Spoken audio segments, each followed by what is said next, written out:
Hey, so I'm a multimillionaire, but I started broke. Like blue collar Midwest, had to get student loans for college, worked at Cold Stone Creamery singing for tips, that kind of broke. And in this video, I wanna share with you 7 things that I wish I could go back and tell my broke 21-year-old self. Plus, I'm gonna give you one book recommendation that may be above every other book that I've read, made me a multimillionaire. So grab a pen, write this stuff down, take some notes, and it's going to make you a millionaire someday as well. Here you go. 7 things I'd tell my broke self. Number 1, surround yourself with older, wiser mentors. Their trial and tribulations become your stepping stones, enabling you to go further, farther, and most, maybe importantly, it's a lot more fun. So your ego's gonna tell you that you can do all this by yourself, and maybe you can, but shut up and listen once in a while, let them talk, and humble yourself around those men and women, and be a learner. Ask them questions, listen to their stories. It doesn't mean you have to do everything that they've done or follow their exact path, but glean their wisdom and let it change how you think. As Plato once said, wise men talk because they have something to say. Fools talk because they have to say something. Now, if that quote rocks your world like it rocked mine, smash that heart button below the video and let me know. Number 2, it's pretty practical actually, and it starts with a story that's kind of painful to tell. So I'm 18, I'm finally on my own,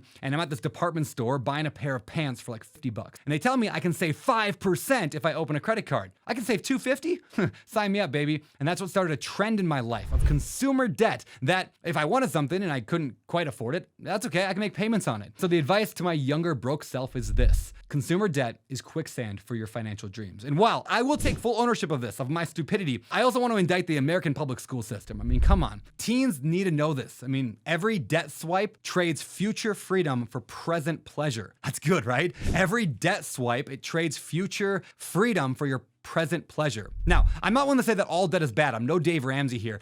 I have hundreds of millions of dollars in debt, but that's not consumer debt. It's fixed rate mortgages on cash flowing rental properties through my company, Open Door Capital. So that's advice to broke Brennan Turner. Live within your means today, or, pay the price tomorrow. And that is actually bringing me nicely to number 3. So for years, I wanted a Tesla. I really wanted, but I didn't want the payment. See, I learned from lesson number 2. So I made myself a challenge. I said, I can buy a Tesla with payments even if I can buy a rental property that produces enough real, actual, pure cash flow every month to cover that payment. And that's exactly what I did. And I did it with no money down. So the advice to my younger, broke 21-year-old self, you can have all those big fancy toys that you want, but buy assets and make those assets pay for the liabilities. Now, those are fancy words for buy stuff that makes money, use that profit to buy stuff that loses money. Plus, not only did that property make me over $1,000 in cash flow every month to make that payment, it also today is worth more than $500,000 more than what I paid for it. So free Tesla and automatic wealth building. So remember this, every asset you acquire is like planting a tree that provides shade for your future self and generations to come. And number 4, this is a quick one, and I'm going to violate actually one of the rules that I just gave out. It's this: go backpack travel overseas for a month or 2, even if you have to put a little bit of it on credit card.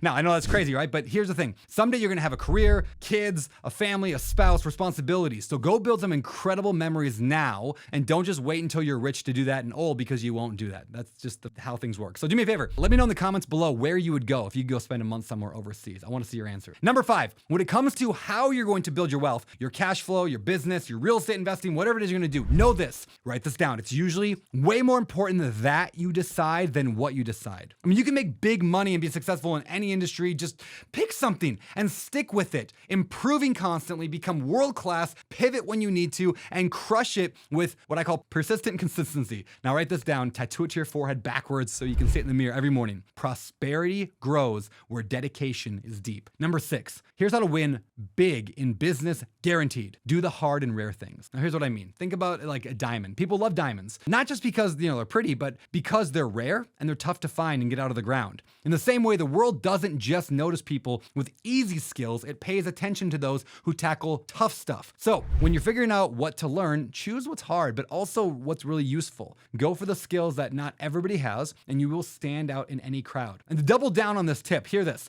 There is an epidemic in America, and maybe the world, that saturates every business, every industry, everything. It's mediocrity. People work just hard enough not to get fired. So be different, stand out, do the work. Don't ask how little work can I do in order to not get fired or to get the job done. Ask how excellent, how incredible, how much work can I do to virtually guarantee success. And by the way, a great book recommendation on this is called So Good They Can't Ignore You from Cal Newport. Write that down and let me know in the comments if you've read it, because I think that's one of the most life-changing books ever. All right, that's a perfect transition to the seventh thing I would tell my broke self. Read a ton of nonfiction. Look, I know it's not as fun as reading fiction or swiping TikTok or playing video games, but nonfiction, you're basically like digging into the mind of someone with 10, 20, 30 years experience that dispels it down into an easy to consume knowledge chunk that will dramatically improve your life, and you get all that for like 20 bucks. This is unbelievably valuable, but 42% of college grads never read another book after college. So remember this sobering quote from Mark Twain: